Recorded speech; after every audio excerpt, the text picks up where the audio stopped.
আবু বকর সিদ্দিক কেমন খলিফা ছিলেন, ওমর কেমন ছিলেন, ওসমান কেমন ছিলেন, আলী কেমন ছিলেন রাদিয়াল্লাহু আনহুম আজমাইন। তারা এই আয়াতের উপর আমল করতেন, ফাহকুম বাইনান নাসি বিল, মানুষের মাঝখানে ন্যায় বিচার। দাউদ, ইন্না জাআলনাকা খলিফাতান ফিল আরদ, আমি আল্লাহ তোমাকে এই জমিনে খলিফা করেছি। সুবহানাল্লাহ। এবং ওই জমিন বলতে কিন্তু এখন জেরুজালেম, আর মানে এখানে কিন্তু ওই বাইতুল মুকাদ্দাস, তিনি ওখান থেকেই বিশ্ব শাসন করেছিলেন।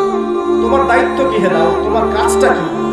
ফাহকুম বাইনান নাসি বিল হক, সূরা সাদ বলেন। তোমার কাজ হচ্ছে মানুষের মাঝে, অনুসারী জনগণের মাঝে তুমি ন্যায় বিচার প্রতিষ্ঠা করবে। কি করবে? তার মানে একজন যে কেউ ন্যায় বিচার কথা বলা হচ্ছে, ন্যায় বিচার। এখন ন্যায় বিচার কতটুকু কি হচ্ছে না হচ্ছে এটা আপনারা আমার চেয়ে ভালো জানেন, আমি এইসব নিয়ে কথা বলতে চাই না। কিন্তু আমাদের কাজ এতটুকুই, যাকে আল্লাহ যেখানে দায়িত্ব দিবেন ন্যায় বিচার। আরো আল্লাহ বলছেন